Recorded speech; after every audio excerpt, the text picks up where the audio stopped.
ಆಕೆಯ ಹೃದಯ ಇಂದು ತುಂಬ ಉಲ್ಲಸಿತವಾಗಿದೆ. ಆ ದೀರ್ಘಕಾಲದ ಕಷ್ಟ ಬೇಸರಗಳನ್ನು ಸಂಪೂರ್ಣವಾಗಿ ಮರೆತಿದೆ.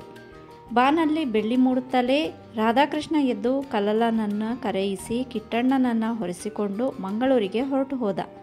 ಅಲ್ಲಿಂದ ಮೊದಲಿನ ಬಸ್ಸಿಗೆ ಪ್ರಯಾಣ ಸಾಗಿತು. ತಿರುಗಿ ಕಿರಿಪದವಿನ ಸಂಸಾರದ ಭಾರವೆಲ್ಲ ಶ್ಯಾಮ ಸತ್ಯರ ಭುಜಗಳನ್ನು ಏರಿ ಕುಳಿತಿತ್ತು. ರಾಧಾಕೃಷ್ಣ ಬಸ್ಸು ಪ್ರವಾಸ ಮಾಡಿ ಕಿಟ್ಟಣ್ಣನನ್ನು ಕರೆದುಕೊಂಡು ಶಿರ್ಸಿಗೆ ಬಂದು ಅವನ ತಾಯಿ ತಂದೆಯರಿಗೆ ಒಪ್ಪಿಸಿದ. ಸುಬ್ಬಮ್ಮ ಮಗುವನ್ನು ಆಗಲಿ 1 ವರ್ಷ ಪೂರ್ಣ ಕಳೆಯದೆ ಹೋದರೂ ಮಗುವಿಗೆ ಆ ಸ್ಥಿತಿಯಲ್ಲಿ ತಾಯಿಯ ಗುರುತು ಹತ್ತುವುದೂ ಕಷ್ಟವಾಯಿತು. ಈಚಣ್ಣಯ್ಯ ಅವನನ್ನು ಎತ್ತಿಕೊಂಡು ಕಾಲ ಮೇಲೆ ಕುಳ್ಳಿರಿಸಿ ಪತ್ನಿಯ ಬಳಿಯಲ್ಲಿ ಕುಳಿತು, ಇದು ಅಮ್ಮನಲ್ಲವೇ ಮಗು? ಜ್ವರ ಬಂದಿದೆ ನೋಡು, ಆ ದಿನ ಸರ್ಕಾರದವರು ಹಿಡಿದುಕೊಂಡು ಹೋದದ್ದು ಎಂಬ ನೆನಪು ಹುಟ್ಟಿಸಬೇಕಾಯಿತು. ಆಕೆ ತನ್ನ ಕ್ಷೀಣ ಹಸ್ತವನ್ನು ನೀಡಿ ಮಗುವಿನ ಕಪೋಲವನ್ನು ಸವರುತ್ತಾಳೆ. ಎಲ್ಲರ ಮನಸ್ಸಿನಲ್ಲೂ ಹಿಂದಿನ ವಿರಹದ ಚಿತ್ರ ಮೂಡಿ ನಿಂತಿತು. ತಾಯಿ ಮೇಲುವಾಗಿ ಕಿಟ್ಟಣ್ಣ ಎಂದು 2 ಮೂರಾವೃತ್ತಿ ಕರೆಯುತ್ತಲೇ ಈಚಣ್ಣಯ್ಯನವರು ಮುಖ ತಿರುಗಿಸಿ ಕಣ್ಣೀರನ್ನು ಉಜ್ಜಿಕೊಂಡರು. ಮಗುವಿಗೂ ದುಃಖ ಬಂದಿತು. ಅಮ್ಮ, ಇಷ್ಟು ದಿನ ಎಲ್ಲಿ ಹೋಗಿದ್ದೆ? ಸರ್ಕಾರದವರು ನಿನ್ನನ್ನು ಹೊಡೆದರೇ ಎಂದು ಪ್ರಶ್ನೆ ಮಾಡಿದ. ಸುಬ್ಬಮ್ಮ ನಕ್ಕಳು. ಮೆಲುದನಿಯಲ್ಲೇ ಮಾತನಾಡಿದಳು. ಆ ಗಳಿಗೆಯಲ್ಲಿ ಅವಳ ಜೀವ ತುಂಬಿ ಬಂದಂತೆ ಕಂಡಿತು. ಯಾರಲ್ಲಿಯೋ ಮಗುವನ್ನು ಬಿಟ್ಟು ಬಂದಿದ್ದೇನೆ ಎಂದರೆ ಅವಳ ಕರುಳು ಹೇಗೆ ಒಪ್ಪೀತು? ತನ್ನ ಮಗುವನ್ನು ತಾನು ಕಾಣುವ ತನಕ ಆ ಯಾರ ಮೇಲೆಯೂ ಅವಳಿಗೆ ವಿಶ್ವಾಸವಿರಲಿಲ್ಲ. ಎಷ್ಟೆಂದರೂ ತನ್ನ ಮರಿ ತನ್ನ ಮರಿಯೇ, ಪರರ ಮರಿ ಪರರ ಮರಿಯೇ. ಈಗ ಮಗುವನ್ನು ನೋಡುತ್ತಾ ತನ್ನ ಮರಿಯನ್ನು ಪರರ ಮರಿಯಂತೆ ಕಂಡುಕೊಂಡಿಲ್ಲ ಎಂಬುದು ಖಾತ್ರಿಯಾಯಿತು. ಮಗು ಬಚ್ಚಲಿಲ್ಲ, ಮೊದಲಿಗಿಂತ ತುಂಬಿದೆ, ಮಾತು ಚೆನ್ನಾಗಿ ಆಡುತ್ತಾನೆ ಎಂದು ಪತಿಯೊಡನೆ ಹೇಳಿದಳು. ಬಳಿಯಲ್ಲಿ ನಿಂತಿದ್ದ ರಾಧಾಕೃಷ್ಣನು ಆಗ ತನ್ನ ಹೊಣೆಯನ್ನು ಸತ್ಯ ಎಷ್ಟು ಚೆನ್ನಾಗಿ ನೆರವೇರಿಸಿದಳು ಎಂಬುದನ್ನು ಮನಗಂಡ. ಸ್ವಲ್ಪ ಹೊತ್ತಿನಲ್ಲಿ ರಾಧಾಕೃಷ್ಣ ಜತೆಯಲ್ಲಿ ತಂದಿದ್ದ ನಗಗಳನ್ನು ಈಚಣ್ಣಯ್ಯನವರಿಗೆ ಒಪ್ಪಿಸಿದ. ಇದನ್ನು ನೀವು ಕೊಂಡು ಹೋದದ್ದು ನನಗೆ ಗೊತ್ತೇ ಇರಲಿಲ್ಲ ಎಂದನು. ಅದಕ್ಕೆ ಅವರು, ನೀವು ಯಾಕೆ ಅದನ್ನು ಹಿಂದಕ್ಕೆ ತಂದಿರಿ? ಅಷ್ಟು ಮಕ್ಕಳನ್ನು ಅವರು ಸುಮ್ಮನೆ ಸಾಕಲು ಬರುತ್ತದೆಯೇ? ಆಪತ್ಕಾಲದಲ್ಲಿ ಒತ್ತೆಯಾದರೂ ಇರಿಸಬಹುದು ಎಂದು ಬಿಟ್ಟು ಬಂದೆ ಎಂದರು. ರಾಧಾಕೃಷ್ಣನು ನಗುತ್ತಾ ಹೊರಟು ಹೋದ. ಅವನ ಒಂದು ಕೆಲಸವಾಯಿತು. ಮಗು ಬಂದುದರಿಂದ ತಾಯಿಯ ಉತ್ಸಾಹ ಹೆಚ್ಚಿ ಆಕೆ ಬೇಗನೆ ಎದ್ದು ಕುಳಿತಾಳು ಎಂಬ ವಿಶ್ವಾಸ ಉಂಟಾಯಿತು. ಅವನಿಗೆ ನಾಗೇನಹಳ್ಳಿಯ ಚಿಂತೆ ತಿರುಗಿ ತೊಡಗಿತು. ಆ ಊರನ್ನು ತಿರುಗಿ ನೋಡುವ ತನಕ ಎಲ್ಲಿಲ್ಲದ ಆತುರ. ಡಾಕ್ಟರರು ತಾವು ನಡೆಯಿಸಿದ ಸಂಧಾನದ ವಾರ್ತೆಯನ್ನು ಹೇಳಿದರು. ಆದರೂ ಆತನ ಕಾತರ ಹೋಗದು. ಈಚಣ್ಣಯ್ಯ, ನೀವು ಯೋಚನೆ ಬಿಟ್ಟು ಇಲ್ಲಿಯೇ ಕುಳಿತಿರಿ. ಇವರು ಹುಷಾರಾಗುವ ತನಕ ಏಳುವುದು ಬೇಡ. ನಿಮ್ಮ ಮನೆಯ ಜವಾಬ್ದಾರಿ ನನಗಿರಲಿ. ನಾಳೆ ಬೆಳಗ್ಗೆಯೇ ನಾನು ನಾಗೇನಹಳ್ಳಿಗೆ ಹೋಗುತ್ತೇನೆ ಎಂದು ಹೇಳಿ ಹೋದನು.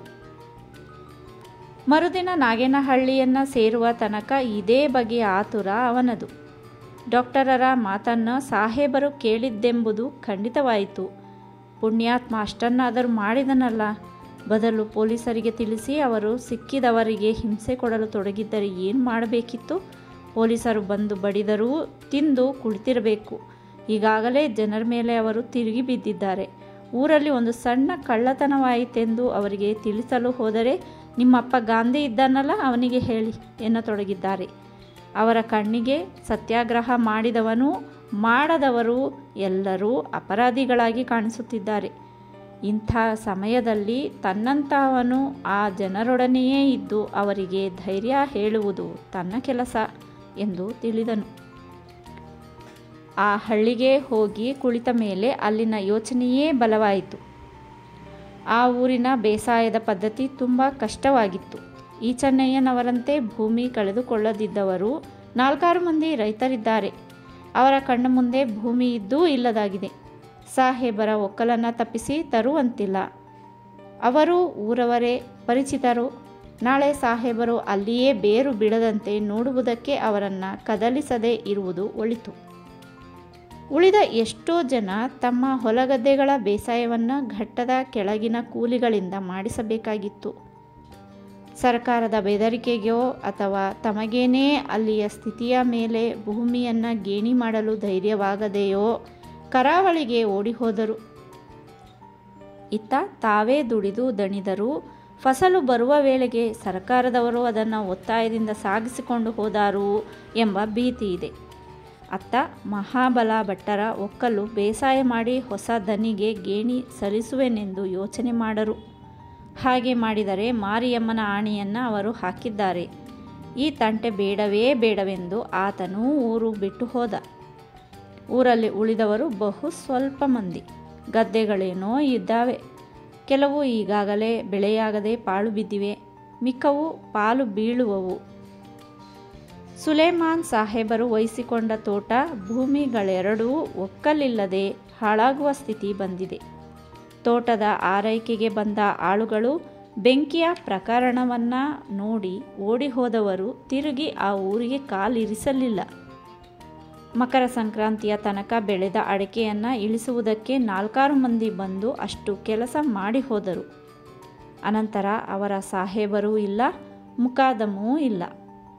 ಪರಿಸ್ಥಿತಿ ಶಾಂತವಾದ ಮೇಲೆ ನೋಡುವ ಊರವರಿಗೆ ಸಿಟ್ಟು ಬಂದಿರುವಾಗ ನಾವು ಹಠ ಸಾಧಿಸಿ ಬೆಳೆ ಬೆಳೆದರೆ ಅದನ್ನು ಸುಟ್ಟು ಹಾಕಿಯಾರು ಎಂದು ಅವರು ಉದಾಸೀನ ಭಾವ ತಾಳಿದರು. ಯುಗಾದಿಯ ವೇಳೆಗೆ ತಮ್ಮ ತಮ್ಮ ಶಿಕ್ಷೆಗಳನ್ನು ಅನುಭವಿಸಿ ಊರಿನ ರೈತರು ಒಬ್ಬೊಬ್ಬರಾಗಿ ಮರಳಿ ಬಂದರು. ಅಂಗಡಿ ವ್ಯಾಪಾರ ಮಾಡುತ್ತಿದ್ದ ನಾಯಕರು ತಮ್ಮ ಗುಡಿಸಲನ್ನು ಸೇರಿದರು. ಅವರ ಮನೆ ಮುಚ್ಚಿತ್ತು. ಅವಳು ತಾಯಿ ಮನೆಗೆ ಹೊನ್ನಾವರಕ್ಕೆ ಹೋಗಿರಬೇಕು. ಮಕ್ಕಳನ್ನು ಕಟ್ಟಿಕೊಂಡು ಇಲ್ಲಿ ಯಾವ ಧೈರ್ಯದ ಮೇಲೆ ದಿನ ಕಳೆದಾಳು? ನಾನು 4 ದಿನದ ಮಾತಿಗೆ ಅಲ್ಲಿಗೆ ಹೋಗಿ ಬರುತ್ತೇನೆ ಎಂದುಕೊಂಡರು.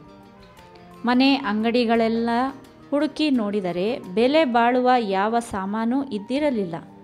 ಎಲ್ಲವೂ ತಮಗೆ ವಿಧಿಸಿದ ದಂಡದ ಹಣಕ್ಕಾಗಿ ಹರಾಜಾಗಿರಬೇಕು ಎಂದು ಊಹಿಸಿ ತಮ್ಮ ಸಿಟ್ಟನ್ನು ಹೆಚ್ಚಿಸಿಕೊಂಡು ಹೋದರು. ಮಹಾಬಲ ಭಟ್ಟರ ಅಣ್ಣ ಗೋಪಣ್ಣ ಭಟ್ಟರು ಯುಗಾದಿಯಾದ 8 ದಿನಕ್ಕೆ ಬಂದರು. ಶಿರ್ಸಿಗೆ ಬರುತ್ತಲೇ ಊರಿನ ಸುದ್ದಿಯೂ ತಿಳಿಯಿತು. ತಮ್ಮ ಮಹಾಬಲ ಸಾಗರ ಸೀಮೆಗೆ ಹೋದದ್ದು, ಅವರ ಕುಟುಂಬದ ಮನೆ ಅಗ್ನಿದೇವರಿಗೆ ತುತ್ತಾದದ್ದು, ಗಂಗೆ ಶಾರದೆಯರು ಮಂಗಳೂರಿಗೆ ಹೋದದ್ದು ಎಲ್ಲ ಸಂಗತಿಗಳೂ ತಿಳಿದವು. ಅಲ್ಲಿಂದ ನೆಟ್ಟಗೆ ನಾಗೇನಹಳ್ಳಿಗೆ ಬಂದರು. ತನ್ನ ಮನೆಯು ರಾವಣಾಸುರನ ಪಟ್ಟಣವಾಯಿತೋ ಎಂದು ನೋಡಲು ಹೋದರು. ಹಾಗೇನೂ ಆಗಿರಲಿಲ್ಲ. ಮನೆಗೆ ಬೀಗಮುದ್ರೆ ಗಟ್ಟಿಯಾಗಿ ಒತ್ತಿತ್ತು. ಮನೆ ತಮ್ಮದಾಗಿ ಉಳಿದಿರಲಿಲ್ಲ. ಯಲ್ಲಾಪುರ ಸಾಹೇಬರಿಗೆ ಅದು ವಿಕ್ರಯವಾಗಿತ್ತು ಎಂಬುದು ತಿಳಿದಿತ್ತು. ದಾರಿಯಲ್ಲಿ ಒಬ್ಬಿಬ್ಬರು ಹಳೆಯ ಒಕ್ಕಲುಗಳು ಅವರನ್ನು ಸಂಧಿಸಿದರು. ಅಯ್ಯ, ಎಂದು ಬಂದಿರಿ? ಎಂದು ಮುಗಿಯುತ್ತದೆ ಇದೆಲ್ಲ? ಬೇರೆ ಊರುಗಳಲ್ಲಿ ಇನ್ನೂ ಜೋರಾಗುತ್ತಲೇ ಇದೆ ಎಂದು ಕೇಳುತ್ತೇವೆ ಎಂದರು. ನಮ್ಮ ನಾಗೇನಹಳ್ಳಿ ಮಾತ್ರ ಮುಗಿದ ಹಾಗೆಯೇ ಎಂದರು ಆ ಜನ. ಇವರಿಗೂ ಹಾಗೆಯೇ ಅನಿಸಿತು. ಅವರಿಗೆ ತಮ್ಮ ಮನೆಯ ಧೂಳು ತುಂಬಿದ ಜಗುಲಿ ಅಂಗಳವನ್ನು ನೋಡಿದಾಗಲೇ ವ್ಯಥೆ ಉಕ್ಕಿತು. ನಾಳೆ ದಿನವಾದರೂ ಗಾಂಧಿಯ ಕೃಪೆಯಿಂದ ತಮ್ಮ ಬದುಕು ತಮಗೆ ಸಿಕ್ಕೀತು ಎಂದು ಒಳದನಿ ನುಡಿಯುತ್ತಿತ್ತು. ಆದರೆ ಅವರ ಎದೆ ಬಡಬಡಿಸಿದ್ದು ಕಾವಲಿಲ್ಲದ ಅಡಿಕೆ ತೋಟವನ್ನು ನೋಡಿ. ವರ್ಷವೆಲ್ಲ ದಂಬೆ ನೀರಿದ್ದರೂ ನೀರಿನ ಹನಿಯನ್ನು ಅದಕ್ಕೆ ಚೇಪಿದವರಿಲ್ಲ. ಮರಗಳೆಲ್ಲ ಬಾಡಿದ್ದುವು. ಮರಗಳಲ್ಲಿ ಸಿಂಗಾರ ಹೂವು ಹೆಸರಿಗೆ ಮಾತ್ರ ಇತ್ತು. ಬೇಲಿಯ ಹೊರಗಿನ ಲಂಟಾನ ಗಿಡಗಳು ತೋಟವನ್ನು ಆಕ್ರಮಿಸಿದ್ದುವು. ಅವರ ಎದೆಯು ಬಿಸಿ ಉಸಿರನ್ನು ಸೂಸಿತು. 1 ವರ್ಷ ಹೀಗೆ ಹಾಳಾದ ತೋಟ 4 ವರ್ಷ ದುಡಿದರೆ ಸಮವಾಗುತ್ತದೆಯೇ ಎಂದರು. ಈ ಎಲ್ಲ ವ್ಯಥೆಯನ್ನು ಹೊತ್ತುಕೊಂಡೇ ಈಚಣ್ಣಯ್ಯನವರ ಮನೆಗೆ ಹೋದುದು. ತನ್ನ ನೆಲವನ್ನು ನೋಡುವ ಮೊದಲು ತನ್ನ ಜನರನ್ನು ನೋಡುವುದಕ್ಕೆ ಮನಸ್ಸಾಗಲಿಲ್ಲ. ಮನೆಯ ಕಡೆಗೆ ಹೋಗುತ್ತಾ ತಮ್ಮ ಮಂದಿ ಚಿಕ್ಕ ತಂದೆ, ಹೆಂಡತಿ, ಮಕ್ಕಳ ನೆನಪಾಯಿತು. ಮಕ್ಕಳನ್ನು ನೋಡುವುದು ಇನ್ನೆಷ್ಟು ದಿನಕ್ಕೋ ಎಂದು ತೋರಿತು. ಮನೆಯಲ್ಲಿ ತಮ್ಮವರ ಪ್ರೀತಿಯ ಸ್ವಾಗತವಾಯಿತು. ಆದರೆ ಅಂದಿನ ಮನಸ್ಸಿನ ಪರಿಸ್ಥಿತಿಯಲ್ಲಿ ಅವರಿಗೆ ಯಾವುದೂ ಬೇಡವಾಗಿ ಕಾಣಿಸುತ್ತಿತ್ತು. 1-2 ದಿನ ಅರೆ ಮರಳರಂತೆ ಮನೆಯಲ್ಲಿಯೂ ಊರಲ್ಲಿಯೂ ಸುತ್ತಾಡಿದರು. ಅಷ್ಟೊಂದು ಜನ ಈಚಣ್ಣಯ್ಯನವರ ಮನೆಯಲ್ಲಿ ಉಂಡು ಕುಳಿತಿರುವುದು ಅವರ ಮನಸ್ಸಿಗೆ ಒಪ್ಪಲಿಲ್ಲ. ಯಾವ ಪುಣ್ಯಾತ್ಮ ಇವರ ಹೊಟ್ಟೆಗೆ ತಂದು ಹಾಕುತ್ತಾನೋ? ಎಷ್ಟು ದಿವಸ ಹೀಗೇ ಸಾಗಬಹುದು? ಆದರೆ ದೇವರು ರೊಟ್ಟಿಯನ್ನು ಗಟ್ಟಿಯಾಗಿ ಕೊಟ್ಟಿರುವಷ್ಟು ದಿನ ಹೀಗೆ ಕುಳಿತು ತಿನ್ನುವುದಕ್ಕೆ ಬಂದೀತೆ. ತಮಗೆ ಏನೇನೂ ಸಂಬಂಧವಿಲ್ಲದ ರಾಧಾಕೃಷ್ಣನಂತಹ ಒಬ್ಬ ವ್ಯಕ್ತಿ ಭಿಕ್ಷೆ ಎತ್ತಿ ತಂದು ತಮ್ಮನ್ನು ಸಾಕುವುದರಲ್ಲಿ ಏನು ಅರ್ಥ? ನಾಳಿನ ದಾರಿಯನ್ನು ತಾವು ನೋಡಬೇಡವೇ? ಈ ವಿಚಾರಗಳು ಮೊಳೆಯುತ್ತಿರುವಾಗಲೇ ತಮ್ಮ ತೋಟ, ಮನೆ, ಗದ್ದೆಗಳ ಚಿತ್ರವೂ ಮನಸ್ಸಿನೆದುರಿಗೆ ಮೂಡುತ್ತದೆ. ಅವನ್ನು ತಾನು ಬಿಟ್ಟು ಕುಳಿತುಕೊಳ್ಳುವುದರಲ್ಲಿ ಅರ್ಥವೇ ಇಲ್ಲ. ಅಲ್ಲಿಯೇ ಹೋಗಿ ಕುಳಿತುಕೊಂಡು ಬಿಡುತ್ತೇನೆ. ದೇವರ ಸತ್ಯಕ್ಕೆ ಆ ಮನೆಯು ನನ್ನದೆಂದೇ ತಿಳಿದು ಸ್ಥಾಪನೆಯಾಗುತ್ತೇನೆ. ಸಾಹೇಬರು ಓಡಿಸುವುದಾದರೆ ಓಡಿಸಲಿ. ಒಂದು ಸತ್ಯಾಗ್ರಹದ ಹಿಂದೆ ಇನ್ನೊಂದು ಸತ್ಯಾಗ್ರಹ ಮಾಡಬೇಕಾದೀತು ಎಂದುಕೊಂಡರು. ಆ ಯೋಚನೆ ಬರುತ್ತಲೇ ಅವರ ಹೆಮ್ಮೆ ತಲೆ ಎತ್ತಿತು. ನನ್ನ ಭೂಮಿಯಿಂದ ಭತ್ತ, ಅಡಿಕೆ ಸಾಗಿಸುವವರಿದ್ದರೆ ಅದು ತನ್ನ ರುಂಡವನ್ನು ನೆಲಕ್ಕೆ ಇಳಿಸಿದ ಮೇಲೆಯೇ ಸಾಧ್ಯ ಎಂದುಕೊಂಡರು. ಮಹಾಬಲನ ವಿಷಯ ನೆನಪಿಗೆ ಬಂತು. ಮನೆಯವರಿಂದ ಅವನ ಮನೆ ಅವನಿಂದಲೇ ನಾಶವಾಯಿತು ಎಂಬ ಸಂಗತಿಯನ್ನೂ ಕೇಳಿದ್ದರು. ತಾನು ಅಂಥ ಹುಚ್ಚು ಕೆಲಸ ಮಾಡಲಾರೆ, ಅಲ್ಲದೆ ನೆಂಟರ ಮನೆಯ ಅನ್ನಕ್ಕೂ ಹೋಗಿ ಬೀಳಲಾರೆ. ಪ್ರಸಂಗ ಬಂದರೆ ನೇಗಿಲು ಹಿಡಿದಾದರೂ ತನ್ನ ಅನ್ನ ದೊರಕಿಸಿಕೊಳ್ಳುತ್ತೇನೆ ಎಂದು ನಿರ್ಧರಿಸಿದರು. ಮನೆಯಲ್ಲಿ ಅವರ ಚಿಕ್ಕಪ್ಪನೂ ಅದೇ ವಿಚಾರವನ್ನು ಒತ್ತಿ ಹೇಳಿದರು. ನಾಳೆ ಸರ್ಕಾರದವರೆಲ್ಲ ಅವರ ಅಪ್ಪ ಬಂದರೂ ನಮ್ಮ ಮನೆಯನ್ನು ನಮಗೆ ಕೊಡಿಸಲೇಬೇಕು. 5 ಖಂಡಿ ಅಡಿಕೆ ಬರುವ ತೋಟ, 100 ಮಾನಿಗೆ ಅಕ್ಕಿ ಹುಟ್ಟುವಳಿಯ ಭೂಮಿ. ದುಡ್ಡು ಕಾಸಿಗೆ ಹರಾಜು ಮಾಡಲಿಕ್ಕೆ ಯಾರು ಅವರಿಗೆ ಹೇಳಿದ್ರಂತೆ? ಹರಾಜಿನ ನೋಟಿಸು ನಮಗೆ ಮುಟ್ಲೇ ಇಲ್ಲ. ನಾಳೆ ಕೋರ್ಟಿಗೆ ಹೋದರೂ ಈ ಲೀಲಾವು ಸಿಂಧುವಾಗಲಿಕ್ಕಿಲ್ಲ ಎಂದು ಮೊದಲಾಗಿ ಉಪದೇಶ ಮಾಡಿದರು. ಸರಿ, ಎಲ್ಲರ ಮನಸ್ಸಿನಲ್ಲಿಯೂ ತಮ್ಮ ಮನೆಗೆ ಹೋಗಿ ಕುಳಿತುಕೊಳ್ಳುವುದೆಂದು ನಿಶ್ಚಯವಾಯಿತು. ಆದರೆ ತಿರುಗಿ ಕೆಲಸಗಳನ್ನು ತೊಡಗಲು ಬೇಕಾಗುವ ದನ, ಕೋಣ, ಪಾತ್ರೆ, ಪರಡಿ ಪ್ರತಿಯೊಂದನ್ನು ಕೂಡಿಸಿಯೇ ಆಗಬೇಕು. ಅವರ ಮಾವನ ಮನೆಯ ಸಂಬಂಧ ಗೋಕರ್ಣದಲ್ಲಿ. ಆದುದರಿಂದ ಅಲ್ಲಿಗೆ ಪಯಣ ಹೊರಟರು. ಗೋಪಣ್ಣನವರಿಗೂ ವತನವಿತ್ತು. ಅವರ ಮಾತಿಗೂ ವತನವಿತ್ತಾದರೂ ಬಂಧು ಮಿತ್ರರಿಂದ ಸಹಾಯ ದೊರಕಿಸಿಕೊಳ್ಳಲು ಕಷ್ಟವಾಗಲಿಲ್ಲ. ನಗದು ಹಣ, 1-2 ಜೊತೆ ಕೋಣ, 1 ಘನವಾದ ಎಮ್ಮೆ, ಪಾತ್ರೆ, ಪರಡಿ ಅಲ್ಲದೆ ತಮ್ಮ ಭಾವನ ಭೂಮಿಯಿಂದ 3 ಮಂದಿ ಒಕ್ಕಲುಗಳನ್ನು ಹೊರಡಿಸಿಕೊಂಡು ಅವರು ಸ್ವಗ್ರಾಮವನ್ನು ಸೇರಿದರು. ಈ 1 ವರ್ಷ ಕೃಷಿ ಅಷ್ಟೊಂದು ಪಸಂದವಾಗಿ ಆಗಲಾರದಾದರೂ ಮುಂದಿನ ವರ್ಷ ಕ್ಷೇಮವಾದೀತು ಎಂದುಕೊಂಡರು. 3 ತಿಂಗಳ ನಂತರ ತಮ್ಮದು ಅಲ್ಲವಾದ ಮನೆಯಲ್ಲಿ ಅದು ತಮ್ಮದೇ ಎಂಬ ಧೈರ್ಯದಿಂದ ಹೋಗಿ ಕುಳಿತುಬಿಟ್ಟರು. ಈ ನಡುವೆ ರಾಧಾಕೃಷ್ಣನ ಪರಿಚಯ ಅವರಿಗೆ ಸಾಕಷ್ಟು ಉಂಟಾಯಿತು. ತಮ್ಮ ಹಿತ ಚಿಂತಕನೆಂಬುದರಿಂದ ಮುಂದಿನ ಮಾರ್ಗ ನಿಶ್ಚಯವಾದ ಮೇಲೆ, ಏನು ನನ್ನ ಏರ್ಪಾಡು ಸಮನಲ್ವೇ ಎಂದು ಅವನನ್ನು ಕೇಳಿದರು. ಆತ ನಗುತ್ತಾ, ವ್ಯವಹಾರದ ದೃಷ್ಟಿಯಿಂದ ಅದು ತಪ್ಪಲ್ಲ ಎಂದನು.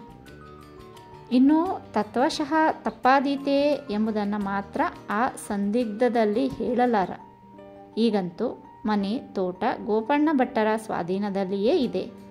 ಅವರೆನ್ನುವ ಹಾಗೆ ಸಾಹೇಬರು ಸಿವಿಲಿಗೆ ಹೋಗಬೇಕು. ಭೂಮಿಯ ಯಜಮಾನ ಜೈಲಿಗೆ ಹೋದಾಗ ಅವನಿಗೆ ನೋಟಿಸು ಇಲ್ಲದೆ ಅವನ ಆಸ್ತಿ ಹರಾಜಾಯಿತು.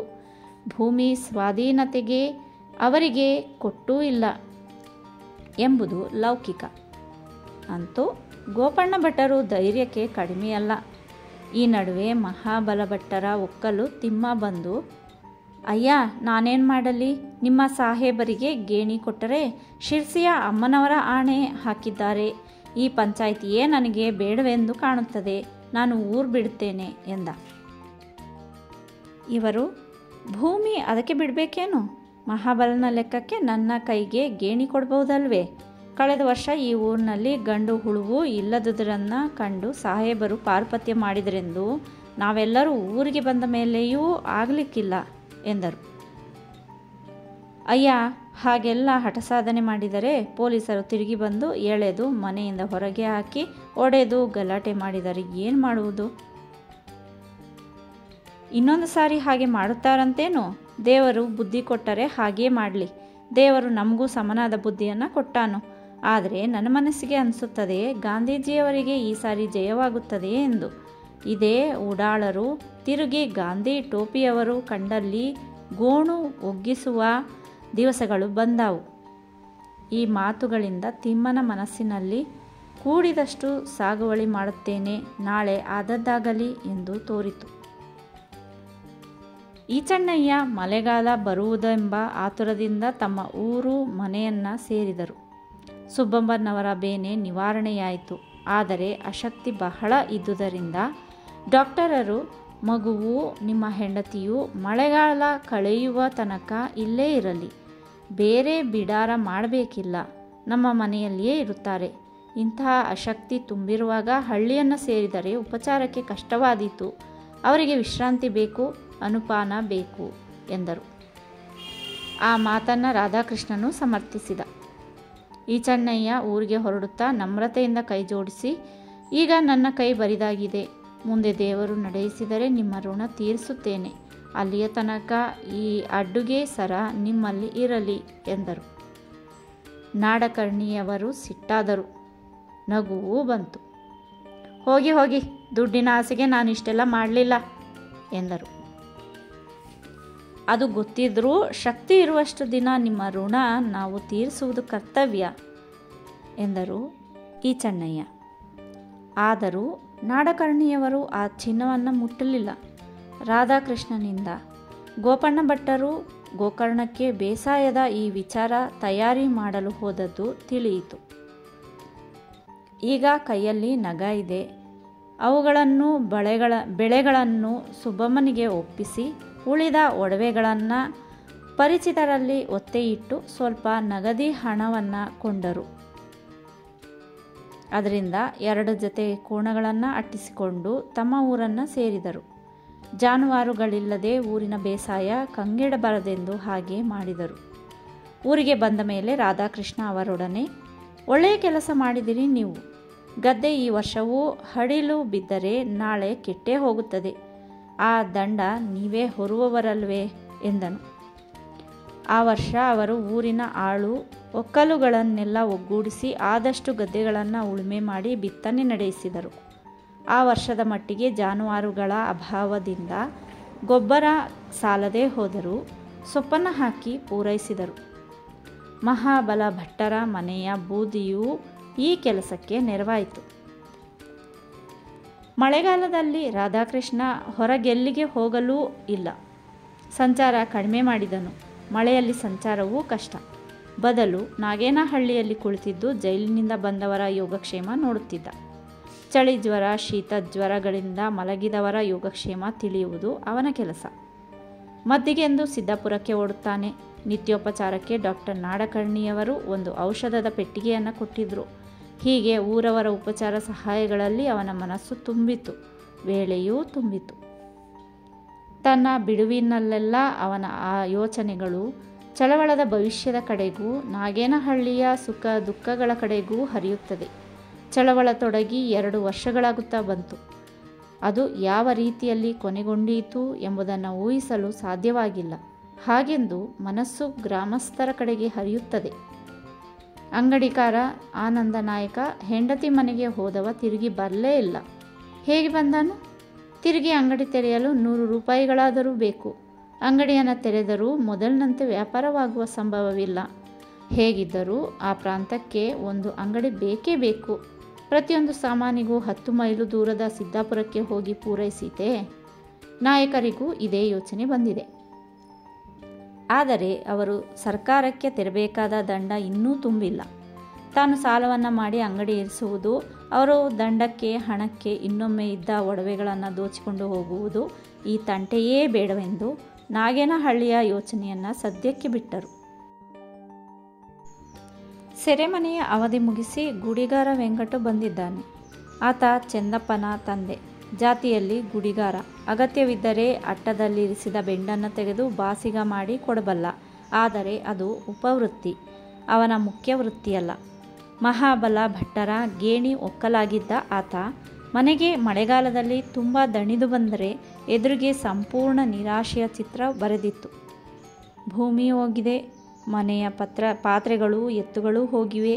ಮುದಿ ತಾಯಿ ಈಚಣ್ಣ ಭಟ್ಟರ ಮನೆಯಲ್ಲಿ ಚಾವಡಿಯಲ್ಲಿ ಕುಳಿತು ತಪಿಸುತ್ತಿದ್ದಾಳೆ. ಆಕೆ ಮಳೆಗಾಲವನ್ನು ತಳ್ಳುವುದೇ ಕಷ್ಟ. ಈ ಗೊಂದಲಕ್ಕೆ ಕೈ ಹಾಕದಿದ್ದರೆ ಅವನಿಗೆ ಇಷ್ಟರೊಳಗೆ ಎರಡನೆಯ ಮದುವೆಯೂ ಆಗಿ ಹೋಗುತ್ತಿತ್ತು. ಮೊದಲಿನವಳು ಸತ್ತು 2 ವರ್ಷಗಳಾಗಿದ್ದುವು. ಆದರೆ ಈಗಿನ ಅವನ ಪರಿ ಬೇರೆಯೇ ಆಗಿದೆ. ಇಷ್ಟು ದಿವಾಳಿಯಾದವನಿಗೆ ಹೆಣ್ಣು ಕೊಡ್ತಾರೆಯೋ ಇಲ್ಲವೋ ಎಂಬ ಯೋಚನೆ ಬಂದಿದೆ. ಮಗ ಎಂದು ಬರುತ್ತಾನೆ ಎಂದು ರಾಧಾಕೃಷ್ಣನನ್ನ ತಾಯಿ ಕೇಳುತ್ತಲೇ ಇದ್ದಾಳೆ.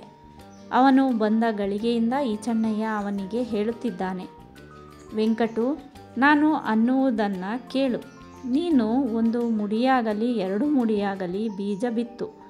ಕೋಣ ನಮ್ಮದೇ ಇದೆ, ನಾಟಿಗೆ ಎಲ್ಲರೂ ಸಹಾಯ ಮಾಡುತ್ತಾರೆ ಎಂದರೆ ಅವನ ಕಿವಿ ಕಿವುಡಾಗುತ್ತಿತ್ತು.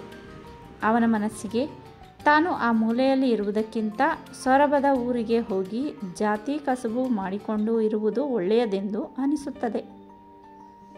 ಮಗನನ್ನು ಕಂಡೇ ಸಾಯುತ್ತೇನೆ ಎಂದು ಹೊರಕೆ ಹೊತ್ತ ಅವನ ತಾಯಿ ಒಂದು ದಿನ ಅವನ ತೊಡೆಯ ಮೇಲೆ ದೂರವಿದ್ದ ಮೊಮ್ಮಗನನ್ನು ನೆನೆದು ಪ್ರಾಣ ಬಿಟ್ಟಳು.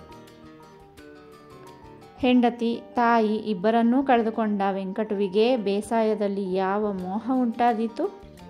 ಇನ್ನು ಮಗ ಕ್ಷಿಪ್ರದಲ್ಲಿಯೇ ಬರಬೇಕೆಂಬ ಆತುರವೂ ಅವನಿಗಿಲ್ಲ.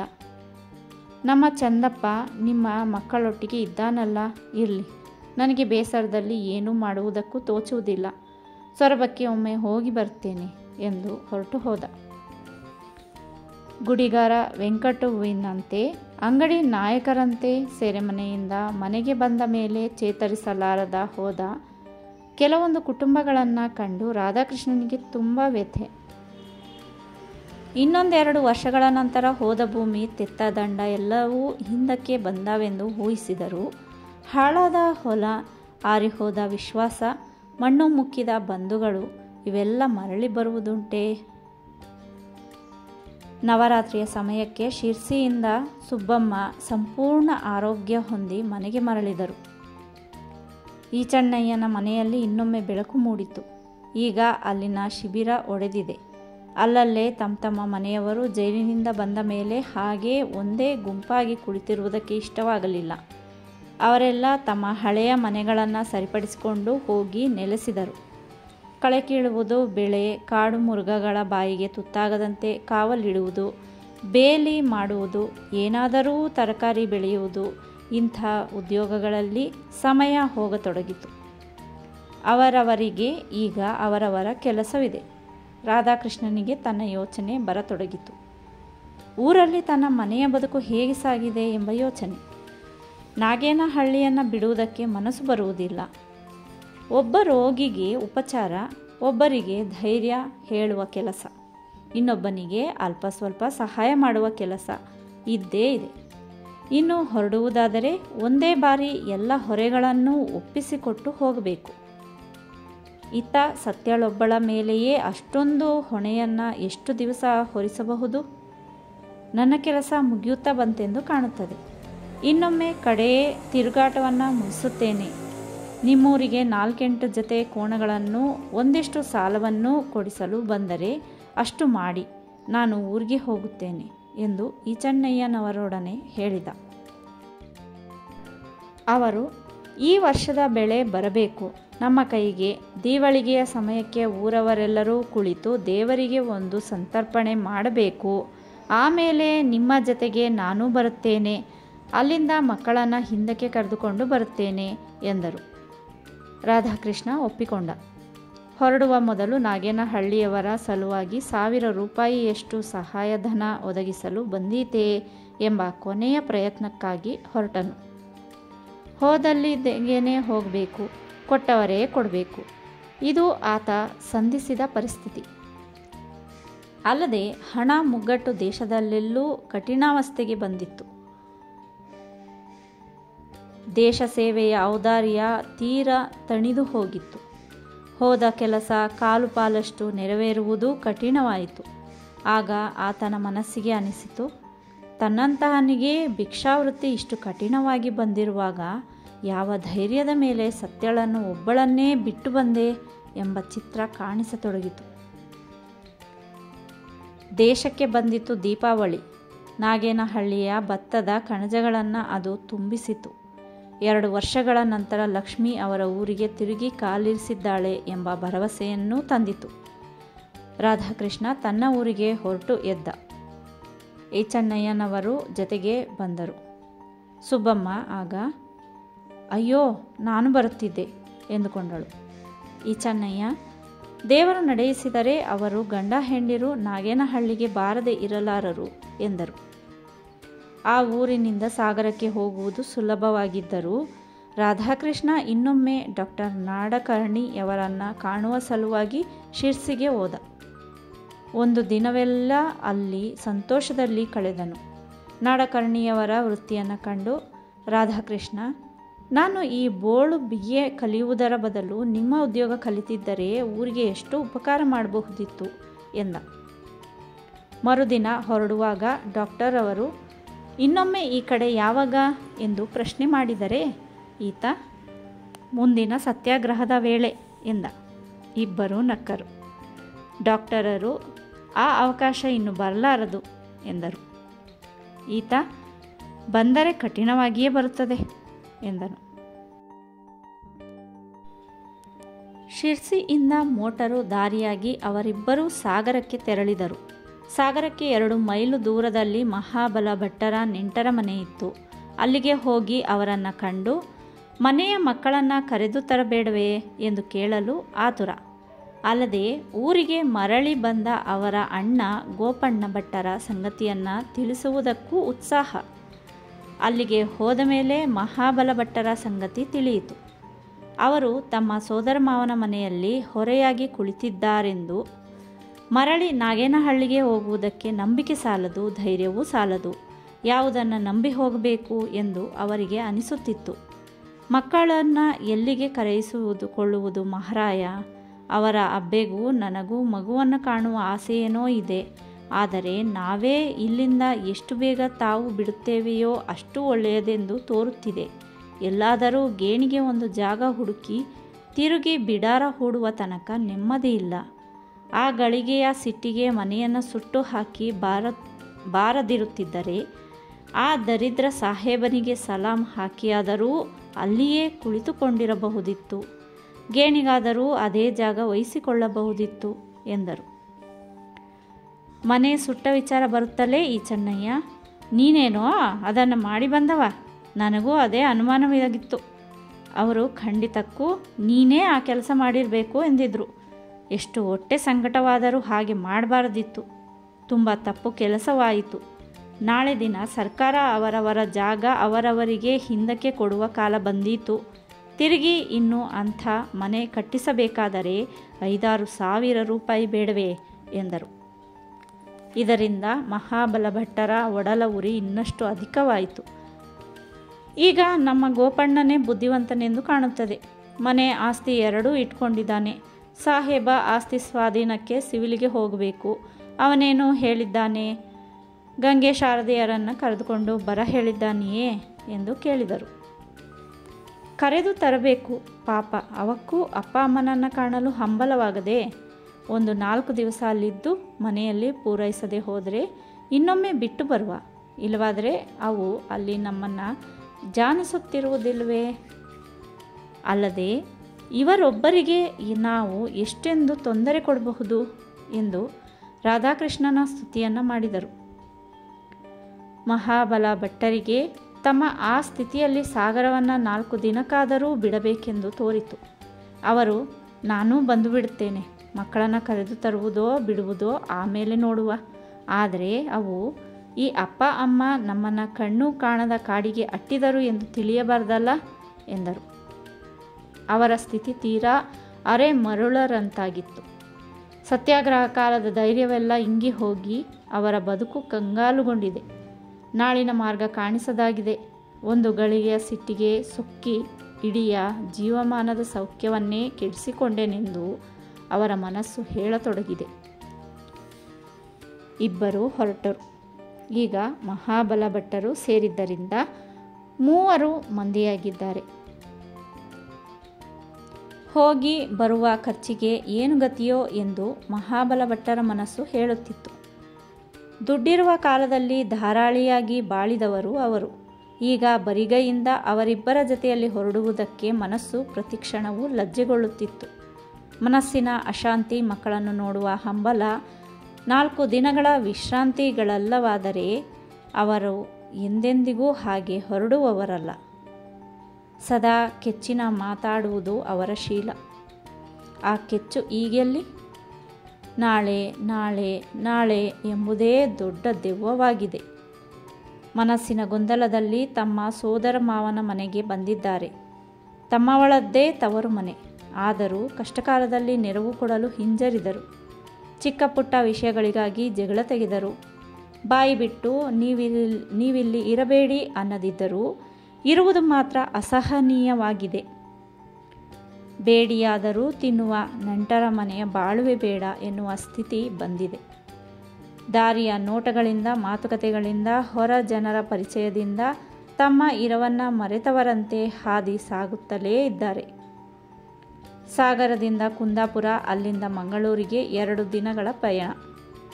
ನೆಟ್ಟಗೆ ಅವರನ್ನು ಕರೆದುಕೊಂಡು ಕುಂದಾಪುರಕ್ಕೆ ಬಂದು ತಮ್ಮ ಮನೆಯನ್ನು ಹೊಕ್ಕಾಗ ರಾಧಾಕೃಷ್ಣನಿಗೆ ತುಂಬ ಅಳುಕು. ತಾಯಿ ಪುಟ್ಟಮ್ಮ ಮತ್ತು ತಮ್ಮಂದಿರಿಬ್ಬರೂ ಅಷ್ಟು ಸಂತೋಷಪಟ್ಟರೋ. ಆ ದಿನ ಮರುದಿನವೆಲ್ಲ ಅವರ ಒತ್ತಾಯಕ್ಕೆ ಅಲ್ಲಿಯೇ ನಿಲ್ಲಬೇಕಾಯಿತು.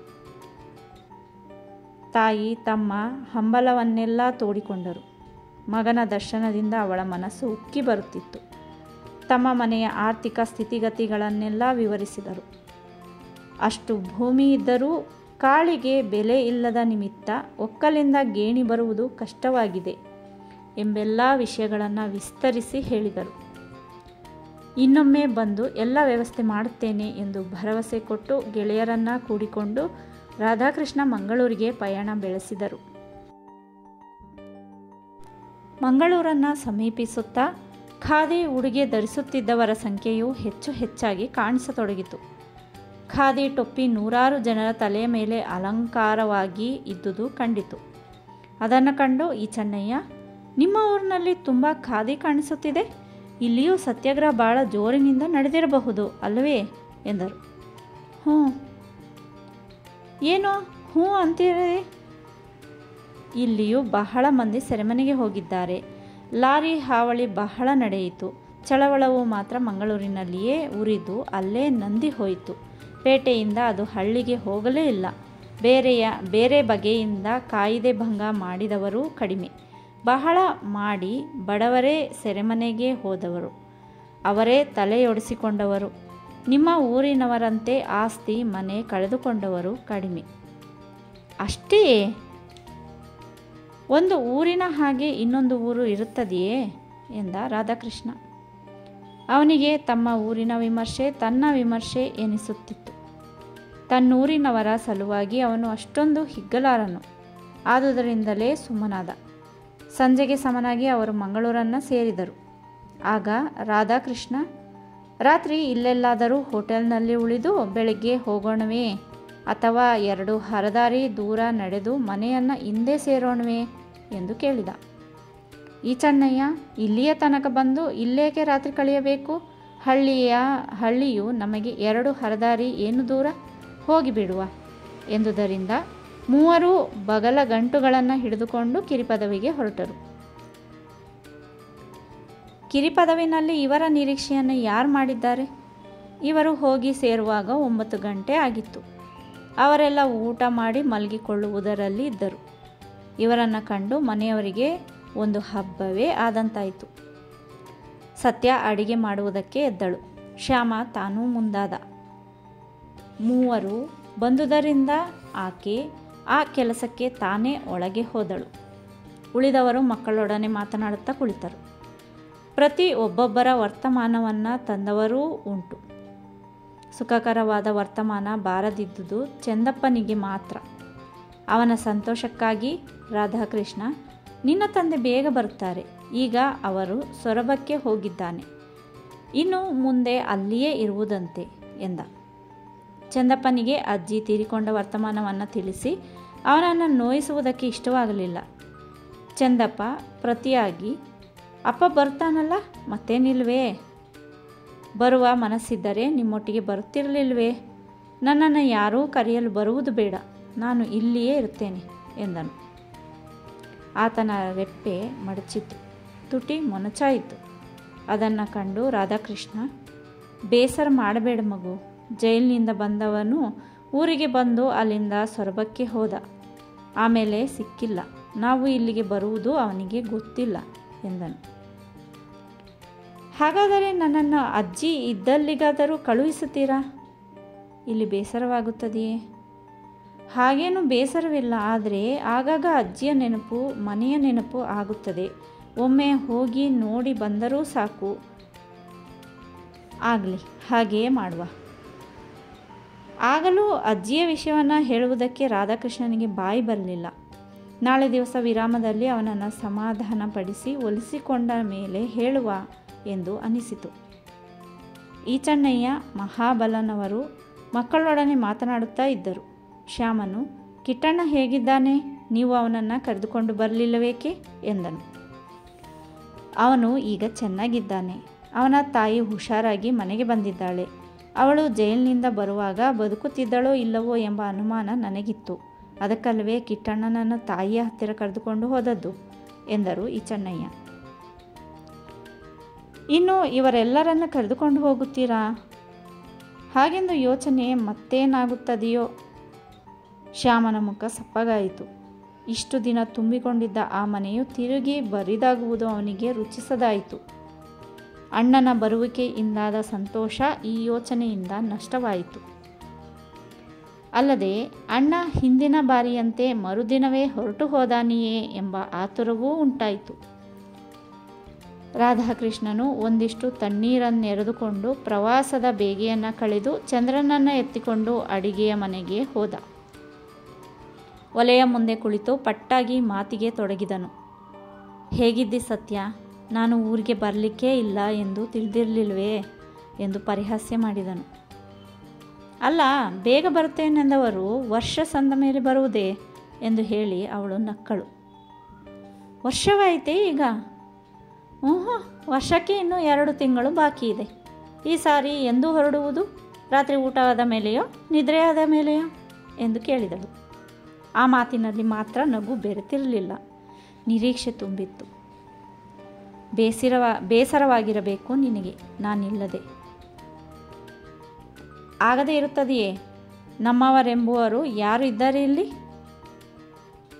ಏನು ಮಾಡಲಿ ಸತ್ಯ? ಆ ಗ್ರಾಮಗಳ ಸ್ಥಿತಿಯನ್ನು ನೆನೆದರೆ ಒಂದು ದಿನವೂ ಬಿಟ್ಟು ಏಳುವುದಕ್ಕೆ ಮನಸ್ಸು ಬರುವುದಿಲ್ಲ. ಈಗ ಏನೋ ಒಂದು ಹಂತಕ್ಕೆ ಬಂದು ನಿಂತಿದೆ. ಜೈಲಿಗೆ ಹೋದವರೆಲ್ಲರೂ ಹಿಂತಿರುಗಿ ಬಂದಿದ್ದಾರೆ. ಹೇಗೂ ಮುಂದಿನ ಬದುಕನ್ನು ಸಾಗಿಸಿಕೊಂಡು ಹೋದಾರು. ನಾನು ಅಲ್ಲಿದ್ದು ಹೆಚ್ಚಿನ ಏನನ್ನೂ ಮಾಡುವಂತೆಯೂ ಇಲ್ಲ. ಹೀಗಾಗಿ ತಿರುಗಿ ಹೋಗುವುದಿಲ್ಲ. ನಿನಗೆ ಉಮೇದವಿದ್ದರೆ ಒಂದು ಸಾರಿ ಆಲೆಮನೆ ಕುಂದಾಪುರಗಳನ್ನೆಲ್ಲ ಸುತ್ತಾಡಿಕೊಂಡು ಬರುವ. ನೀವು ಬಂದಿದ್ದೀರಲ್ಲ, ನನಗೆ ಅದೇ ಸಾಕು. ತಿರುಗಾಟ ಸದ್ಯಕ್ಕೆ ಬೇಡ. ಒಂದು ಸಾರಿ ಆಲೆಮನೆಗೆ ಹೋಗಬೇಕೆಂದಿದ್ದೆ, ಅದು ಅಪ್ಪನ ಸಮಾಧಾನಕ್ಕಾಗಿ. ಒಮ್ಮೆ ಅಮ್ಮನ ಮುಖ ನೋಡುವ ಆಸೆಯಾಗಿ. ಮತ್ತೆ ಎಲ್ಲಿಗೆ ಹೋಗಬೇಕೆಂಬ ಆಸೆಯೂ ಇಲ್ಲ. ಯಾವ ಊರಿನಲ್ಲಿ ಏನಿದೆಯಂತೆ? ಅದು ಸರಿಯೇ, ಅದು ಊರು ಇದು ಊರು ಎಂದು ನಕ್ಕನು. ಅವನ ಮನಸ್ಸು ಮಾತ್ರ, ಇದು ಪೇಟೆ ಸಮೀಪದ ಊರು, ಅದು ಕಗ್ಗಾಡಿನ ಹಳ್ಳಿ. ಅಲ್ಲಿ ಸ್ವಲ್ಪ ಹೆಡ್ಡರು ಹೆಚ್ಚಿಗೆ, ಇಲ್ಲಿ ಸ್ವಲ್ಪ ಬುದ್ಧಿವಂತರು ಜಾಸ್ತಿ ಎಂದು ಪರಿಹಾಸ್ಯ ಮಾಡುವುದರಲ್ಲಿತ್ತು. ಒಲೆಯ ಮುಂದೆ ಒಗ್ಗರಣೆ ಚುಂಚುಗುತ್ತಲೇ ರಾಧಾಕೃಷ್ಣ ಶ್ಯಾಮನನ್ನು ಕರೆದು, ಅವರನ್ನು ಸ್ನಾನಕ್ಕೆ ಕರೆದುಕೊಂಡು ಹೋದೆಯಾ?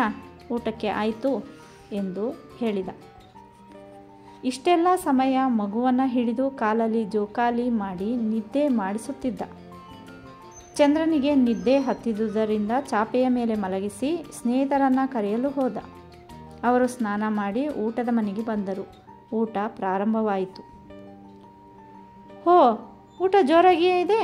ಇಷ್ಟೆಲ್ಲ ತರಕಾರಿ ಎಲ್ಲಿಂದ ಸಂಪಾದಿಸಿದಿರಿ ಅಮ್ಮ ಎಂದರು ಈಚಣ್ಣಯ್ಯ. ಸತ್ಯ, ಮನೆಯಲ್ಲಿಯೇ ಬೆಳೆದದ್ದು. ಇಲ್ಲಿ ಸಂಪಾದಿಸುವ ಹಾಗೂ ಇಲ್ಲ, ಕೊಳ್ಳುವ ಹಾಗೂ ಇಲ್ಲ. ನಿಮ್ಮ ಮಕ್ಕಳನ್ನೇ ಕೇಳಿ, ಕಾಯಿ ಪಲ್ಯ ಬೆಳೆಯುವ ಕಷ್ಟ ಅವರಿಗೆ ಚೆನ್ನಾಗಿ ಗೊತ್ತಾಗಿದೆ ಎಂದಳು. ಅಷ್ಟು ಮಾಡದಿದ್ದರೆ ಹೇಗೆ? ನಾವು ಹಳ್ಳಿಯಲ್ಲಿ ಅದನ್ನು ಮಾಡುವವರು, ಇಲ್ಲಿ ಬೆಳೆಯಲು ಕಲಿತದ್ದು. ನಾಳೆ ನಮಗೂ ಉಪಕಾರಕ್ಕೆ ಬಂದೀತು. ನಮ್ಮೂರಿನಂತಹ ಕಗ್ಗಾಡಿನಲ್ಲಿ ದೊಡ್ಡವರಾಗಲಿ ಸಣ್ಣವರಾಗಲಿ ಕೈಕಟ್ಟಿ ಕುಳಿತರೆ ದಿನ ಹೋಗದು. ಸತ್ಯಳಿಗೆ ಅದುವೇ ಒಂದು ಸಮಾಧಾನ. ತಮ್ಮ ಮಕ್ಕಳನ್ನು ದಣಿಸಿ ದುಡಿಸಿದವರು ಎಂಬ ಅಪವಾದ ಎಲ್ಲಿ ಬರುತ್ತದೆಯೋ ಎಂದು ಅವಳು ಯೋಚಿಸಿದಳು. ತಾವೆಲ್ಲ ಹಾಗೆ ದುಡಿಯದಿದ್ದರೆ ದಿನ ಹೋಗುವುದು ಕಷ್ಟವಿತ್ತು. ಈಗ ಈಚಣ್ಣಯ್ಯನವರ ಮಾತನ್ನು ಕೇಳಿ ಅವಳಿಗೆ ಭರವಸೆಯಾಯಿತು. ಇವರು ಹಾಗೆ ದೂರುವ ಜನರಲ್ಲ ಎಂಬ ಧೈರ್ಯವಾಯಿತು. ಆ ರಾತ್ರಿ ಸತ್ಯಳಿಗೆ ನಿದ್ರೆಯೇ ಬರಲೊಲ್ಲದು. ಮನಸ್ಸಿನಲ್ಲಿ ಉಕ್ಕಿ ಬರುತ್ತಿರುವ ಸಂತೋಷ ನೂರಾರು ಸವಿಗನಸುಗಳನ್ನು ನಲಿದಾಡುತ್ತಿವೆ. ನಾಳಿನ ಚಿಂತೆ ಎಂಬುದು ಒಮ್ಮಿಂದೊಮ್ಮೆ ಮಾಯವಾಗಿದೆ. ತನ್ನ ಮೇಲಿನ ಹೊರೆಯನ್ನು ಈ ತನಕ ಹೇಗೂ ನಿರ್ವಹಿಸಿ ಬಂದುದಕ್ಕಾಗಿ ತುಂಬ ಸಮಾಧಾನವಾಯಿತು. ಆ ರಾತ್ರಿಯೆಲ್ಲ ಪತಿಯನ್ನು ವಿವಿಧ ಪ್ರಶ್ನೆಗಳಿಂದ ಕಾಡಿದಳು. ಆ ಊರಿನ ಕಥೆಯನ್ನು ಹೇಳಿ, ಒಂದು ಬಿಡದಂತೆ ಹೇಳಿ, ಅವರಾದರೆ ಬದುಕಿದ್ದಕ್ಕೆ ಸಾರ್ಥಕವಾಯಿತು ಎಂದಳು. ಅವರ ಸಾಹಸವನ್ನು ಕೇಳಿದಷ್ಟು ಹೆಮ್ಮೆಯಾದಂತೆ ಈಗಣ ದುಸ್ಥಿತಿಗಾಗಿ ಮರುಗಿದಳು. ನಾಳೆ ಇಲ್ಲಿಂದ ಹೊರಟು ಹೋಗುವ ಮಕ್ಕಳು ಅಲ್ಲಿ ಇನ್ನು ಎಂಥ ಒದ್ದಾಟಕ್ಕೆ ಗುರಿಯಾಗಬೇಕೋ ಎಂದು ಕನಿಕರಪಟ್ಟಳು. ಆಯಾಸಪಟ್ಟು ಮಲಗಿದ ಪತಿರಾಯ ದೊಡ್ಡ ಉಸಿರನ್ನು ತೆಗೆಯುವುದು ಸಹ ಅವಳಿಗೆ ಕೇಳಿಸುತ್ತಲಿಲ್ಲ. ಒಂದೇ ಸವನೆ ಮಾತನಾಡುತ್ತಿದ್ದಾಳೆ. ರಾಧಾಕೃಷ್ಣ ನಡುವೆ ಅರ್ಧ ಎಚ್ಚರದಿಂದ ಹ್ಞೂ ಎನ್ನುತ್ತಿದ್ದ. ಆಕೆ ಬಿಟ್ಟು ಹೋಗುವ ಮಕ್ಕಳನ್ನು ನೆನೆದು ಅವರ ಗುಣಗಾನ ಮಾಡುತ್ತಿದ್ದಳು. ಮಹಾದೇವನೆಂದರೆ ಇದನ್ನು ತನ್ನ ಮನೆಯೆಂದೇ ತಿಳಿದುಕೊಂಡಿದ್ದಾನೆ. ಒಂದಿಷ್ಟು ಬೇಸರಪಟ್ಟಿಲ್ಲ, ನಮ್ಮನ್ನು ಬೇಸರಗೊಳಿಸಲಿಲ್ಲ. ಇನ್ನು ಗಂಗೆ ಶಾರದೆಯರು ಕಡಿಮೆಯೇ? ಸದಾ ನನ್ನ ಹಿಂದೆಯೇ ಓಡಾಡುತ್ತಿದ್ದರು. ಅಕ್ಕ ಅಕ್ಕ ಎಂದು ನನ್ನನ್ನು ಕರೆದು ಪ್ರೀತಿಸಿದಷ್ಟು ತೃಪ್ತಿ ಇಲ್ಲ ಅವರಿಗೆ. ಇನ್ನು ಕಿಟ್ಟಪ್ಪನಾಗಲಿ ಚಂದಪ್ಪನಾಗಲಿ ತೆಗೆದಿರಿಸುವ ಮಕ್ಕಳು ಒಂದೂ ಅಲ್ಲ. ಅವರೆಲ್ಲ ಹೊರಟು ಹೋದರೆ ಈ ಮನೆ ಬರಿದಾಗಿ ಕಂಡೀತು, ಹೊತ್ತೇ ಹೋಗಲಾರದು. ಇಷ್ಟು ದಿನ ಆಶ್ರಮವೆಂದು ಹೆಸರಿಟ್ಟಿದ್ದಕ್ಕೆ ಇಷ್ಟು ಮಕ್ಕಳಿದ್ದದ್ದು ಸಾರ್ಥಕವಾಗಿತ್ತು. ಇನ್ನೆಲ್ಲ ಬುಡದಿಂದಲೇ ತೊಡಗಬೇಕು ಎನ್ನುತ್ತಿದ್ದಳು. ಕಟ್ಟ ಕೊನೆಗೆ ತನ್ನ ಪತಿಗೆ ಗಾಢವಾದ ನಿದ್ರೆ ಬಂದಿದೆ ಎಂಬುದು ಗೊತ್ತಾಯಿತು. ಆತನ ತಲೆಗೂದಲನ್ನು ಸವರುತ್ತಾ ಬಹು ಹೊತ್ತು ತನ್ನಲ್ಲಿ ತುಳುಕುತ್ತಿದ್ದ ಪ್ರೇಮ ಆದರಗಳಿಗೆ ವ್ಯಕ್ತ ರೂಪವನ್ನು ಕೊಟ್ಟಳು. ರಾತ್ರಿಯು ಕಳೆದು ಬೆಳಗಾಯಿತು. ಈಚಣ್ಣಯ್ಯನವರು ಮುಖ ತೊಳೆದು ಬಂದವರೇ. ಹ್ಞೂ, ನಾವು ಎಂದು ಹೊರಡುವುದೆಂದು ಹೇಳಿ ಎಂದನು. ಅದಕ್ಕೆ ರಾಧಾಕೃಷ್ಣ, ಏನಷ್ಟು ತರಾತುರಿ ನಿಮಗೆ? ನಿಮ್ಮಲ್ಲಿ ನಾನು ವರ್ಷಗಟ್ಟಲೆ ಇರಲಿಲ್ವೇ? ಬಂದ ಮರುದಿನವೇ ಹೊರಡುವುದೇ? ಒಂದು ವಾರವಾದರೂ ಇಲ್ಲಿರಬೇಕು. ಹೇಗೂ ಬಂದಿದ್ದೀರಿ, ಇನ್ನು ಆಗಾಗ ಬರುವುದುಂಟೆ. ಮಂಗಳೂರು ಉಡುಪಿಗಳನ್ನೆಲ್ಲ ನೋಡಿಕೊಂಡು ಹೋಗುವಿರಂತೆ ಎಂದು ಬಲವಂತ ಮಾಡಿದ. ಆಗಲಿ ಎಂದರು. ಒಂದೆರಡು ದಿವಸ ಹಟ್ಟಿಯಿಂದ ಹಿಡಿದು ಹಿತ್ತಲಿನ ತನಕ, ಪದವಿನಿಂದ ಹಿಡಿದು ನದಿಯ ತನಕ ಅಲೆದಾಡಿದರು. ರಾಧಾಕೃಷ್ಣ ಅವರನ್ನು ಗ್ರಾಮದ ಗುರುತಿನ ಮನೆಗಳೆಲ್ಲವಕ್ಕೂ ಕರೆದುಕೊಂಡು ಹೋದ. ಊರಿನ ಜನಗಳ ಮುಂದೆ, ನೋಡಿ, ಇವರ ಊರಿನವರು ಏನೇನು ಕಾರುಬಾರು ಮಾಡಿದರು ಗೊತ್ತೇ? ಈ ಈಚಣ್ಣಯ್ಯನವರ ಹೆಂಡತಿ ಸಹ ಜೈಲಿಗೆ ಹೋಗಿ ಬಂದರು. ಎಷ್ಟೋ ಜನ ಮನೆ ಮಾರುಗಳನ್ನು ಕಳೆದುಕೊಂಡರು. ಸ್ವಾರ್ಥ, ತ್ಯಾಗ, ದೇಶ ಸೇವೆ ಎಂದರೆ ಅದು ಎಂದು ಅವರನ್ನು ಆದರ್ಶವಾಗಿ ಬಣ್ಣಿಸಿದನು. ರಾಮಣ್ಣ ಮಾಸ್ತರರ ದರ್ಶನದಿಂದ ತುಂಬ ಸಂತೋಷಗೊಂಡ. ಮಾಸ್ತರರೇ, ಅವರ ಊರಿಗೆ ಅವರಿದ್ದಾರೆ, ನಮ್ಮೂರಿಗೆ ನೀವಿಲ್ವೇ? ಎಲ್ಲರ ಪ್ರತಿನಿಧಿಯ ಹಾಗೆ ಎಂದು ಎಲ್ಲರನ್ನೂ ನಗಿಸಿದನು. ಅಷ್ಟೇ ರಾಮಣ್ಣ, ನಮ್ಮ ಊರಿನವರಿಗೆ ಬೆರಳು ತೋರಿಸುವುದಕ್ಕೆ ಒಬ್ಬರು ಸಿಕ್ಕಿದರೆ ಸಾಕು ಎಂದು ನಕ್ಕು ನುಡಿದ. ಅವನಿಗೆ ರಾಮಣ್ಣನ ಸಹಾಯದ ಮರವೆಯೇ ಆಗಿರಲಿಲ್ಲ. ರಾಮಣ್ಣ, ಬಂದಿದ್ದೇನೆ ನಿನ್ನೆ. ಇನ್ನೂ ಈ ಊರಿಯಲ್ಲೇ ನೀನು ನನ್ನ ಮೇಲೆ ದೊಡ್ಡ ಹೊರೆಯನ್ನು ಹೊರಿಸಿ ಇಟ್ಟಿದ್ದೀಯ. ಆದಷ್ಟು ಬೇಗ ನಿನ್ನ ಋಣ ತೀರಿಸುತ್ತೇನೆ. ಸದ್ಯ ಮುಂದಿನ ಯೋಚನೆಯನ್ನು ನಾನೇನು ಮಾಡಿಲ್ಲ ಎಂದ. ಮತ್ತೊಂದು ದಿನ ಎಲ್ಲರೂ ಸೇರಿ ಮಂಗಳೂರು ನಗರವನ್ನು ಸುತ್ತಿಕೊಂಡು ಬಂದರು.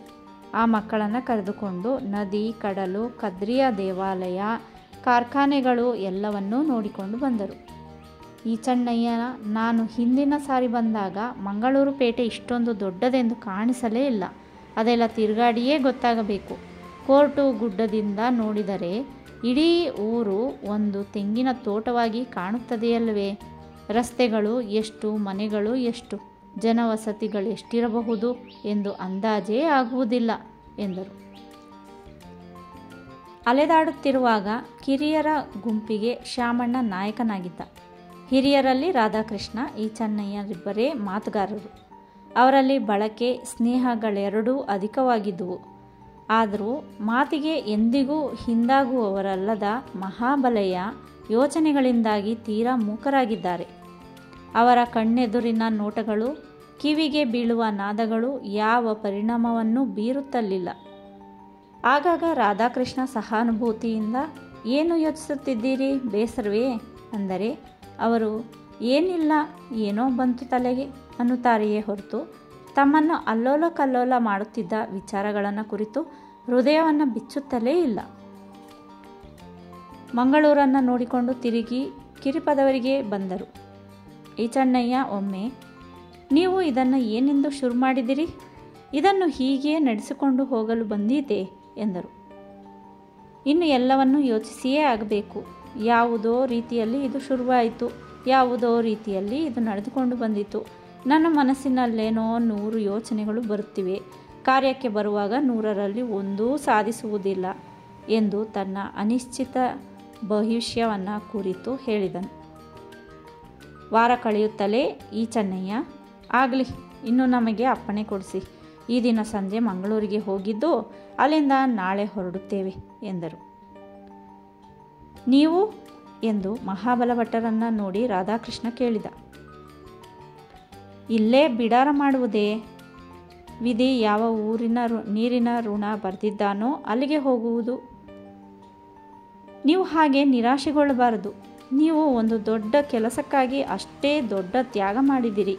ತ್ಯಾಗ ಮಾಡಿದ ಮೇಲೆ ಆ ಕೆಲಸ ಮಾಡಿ ಕಟ್ಟೆನಲ್ಲ ಎಂದು ಎಂದಿಗೂ ತಿಳಿಯಬಾರದು. ಇಂಥ ಕೆಲಸ 1000 ಜನ ಕೈ ಸುಟ್ಟುಕೊಳ್ಳದೆ ಆಗುವ ಕೆಲಸವಲ್ಲ. ಇದು ಕೈ ಸುಟ್ಟುಕೊಂಡದ್ದಲ್ಲ, ಮನೆ ಸುಟ್ಟುಕೊಂಡ ಮೂರ್ಖತನ ಎಂದರು ತಮಗೆ ತಾವೇ. ಈ ಚೆನ್ನಯ್ಯ, ಮಹಾಬಲ ಆದದನ್ನು ಯೋಚಿಸಬಾರದು. ಇವರನ್ನು ನೋಡಿದೆಯಲ್ಲ ನೀನು, ನಮ್ಮ ಸ್ವಂತ ಮನೆ ಇರುತ್ತಾ ಇಲ್ಲಿಗೆ ಬಂದು ಕುಳಿತರು. ತಮಗೆ ಎಷ್ಟು ಕಷ್ಟವಾದರೂ ಪರರ ಕಷ್ಟಕ್ಕೆ ಹೆಗಲು ಕೊಟ್ಟರು. ನೀನು ನಾನು ನಮ್ಮ ಕಷ್ಟಕ್ಕೆ ಹೆಗಲು ಕೊಡಲು ಹೆದರಿದರೆ ಹೇಗೆ? ಸಾಗರದ ಯೋಚನೆಯನ್ನು ಬಿಟ್ಟು ಊರಿಗೆ ಬಂದು ಬಿಡು. ನಿನಗೆ ಒಪ್ಪಿಗೆಯಾದರೆ ನಮ್ಮ ಮನೆಯಲ್ಲಿರು, ಇಲ್ಲವಾದರೆ ಗೋಪಣ್ಣನ ಮನೆಯಲ್ಲಿರು. ಒಟ್ಟಿಗೆ ಕಷ್ಟವೋ ಸುಖವೋ ಊರಲ್ಲಿದ್ದು ಅನುಭವಿಸುವ ಎಂದರು.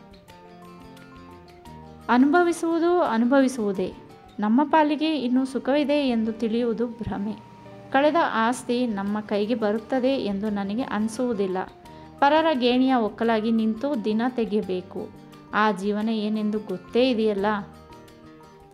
ಹಾಗಾದರೆ ಸಾಗರವೇ ಗಟ್ಟಿ ಎಂದು ಹೇಳುತ್ತೀಯಾ?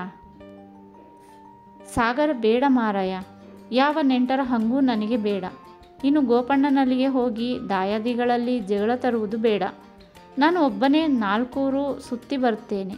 ವಾಯಿದೆ ಗೇಣಿಗಾದರೆ ವಾಯಿದೆಗೆ, ಮೂಲ ಗೇಣಿಗಾದರೆ ಮೂಲ ಗೇಣಿಗೆ ಒಂದು ಚೂರು ಹೊಲ ಮನೆ ಸಿಗುತ್ತದೆಯೇ ಎಂದು ನೋಡುತ್ತೇನೆ.